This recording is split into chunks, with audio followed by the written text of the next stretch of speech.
ভেরিডিয়া নামক দেশে লিলি নামে একজন প্রধানমন্ত্রী ছিলেন।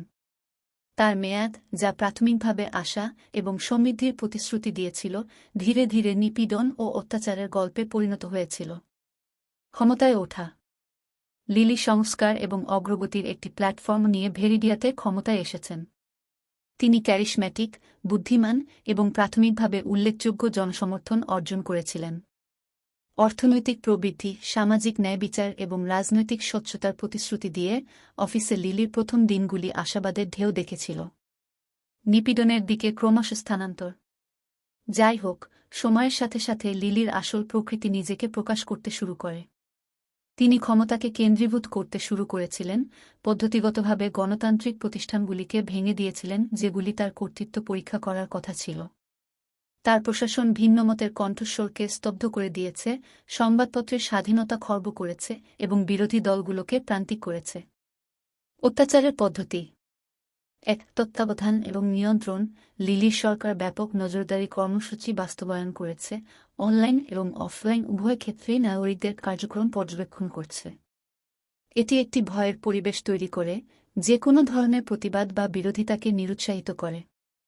2. সেন্সরশিপ। মিডিয়া আউটলেটগুলি হয় বন্ধ করা হয়েছিল বা রাষ্ট্রীয় নিয়ন্ত্রণে আনা হয়েছিল। স্বাধীন সাংবাদিকদের হয়রানি, গ্রেপ্তার বা নিখোঁজ করা হয়েছিল, যার ফলে বাকস্বাধীনতায় উল্লেখযোগ্য হ্রাস পেয়েছে। 3. অর্থনৈতিক শোষণ। অর্থনৈতিক সংস্কারের ছদ্মবেশে লিলি এমন নীতি প্রণয়ন করেছিলেন যা জনসাধারণকে দরিদ্র করার পাশাপাশি অভিজাতদের অসামঞ্জস্যপূর্ণভাবে উপকৃত করেছিল। পাবলিক রিসোর্সগুলিকে এমন প্রকল্পগুলিতে সরিয়ে দেওয়া হয়েছিল যা তার অভ্যন্তরীণ বৃত্তকে সমৃদ্ধ করেছিল, প্রয়োজনীয় পরিষেবাগুলিকে অর্থহীন রেখেছিল। 4. রাজনৈতিক নিপীড়ন। বিরোধী নেতাদের তুরুপের অভিযোগে জেলে পাঠানো হয়েছিল এবং রাজনৈতিক সমাবেশগুলি নিরাপত্তা বাহিনী দ্বারা সহিংসভাবে দমন করা হয়েছিল। তার শাসনকে চ্যালেঞ্জ করার আইনি পথ বন্ধ ছিল তা নিশ্চিত করে বিচার বিভাগকে কোঅপ্ট করা হয়েছিল। জনগণের উপর প্রভাব। লিলির শাসনামলে ভেরিডিয়ার জনগণ ব্যাপকভাবে ক্ষতিগ্রস্ত হয়েছিল। মৌলিক স্বাধীনতা খর্ব করা হয়েছিল এবং অনেকে সরকারি প্রতিশোধের জন্য অবিরাম ভয়ে বাস করত।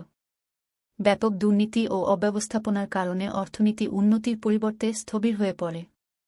সামাজিক অস্থিরতা বেড়েছে, কিন্তু সরকারকে চ্যালেঞ্জ করার প্রতিটি প্রচেষ্টাই নৃশংস দমনপীড়নের মুখোমুখি হয়েছিল। প্রতিরোধ এবং আশা। নিপীড়ন সত্ত্বেও প্রতিরোধের পকেট তৈরি হতে থাকে।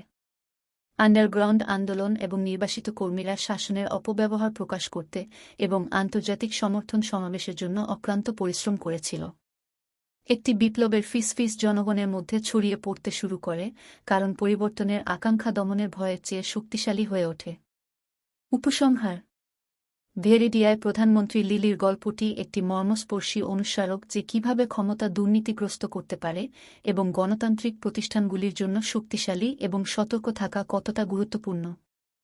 এটি অত্যাচারের মুখে মানুষের স্থিতিস্থাপকতাকেও তুলে ধরে, কারণ তারা প্রতিকূলতা সত্ত্বেও একটি ভালো ভবিষ্যতের জন্য প্রচেষ্টা করে।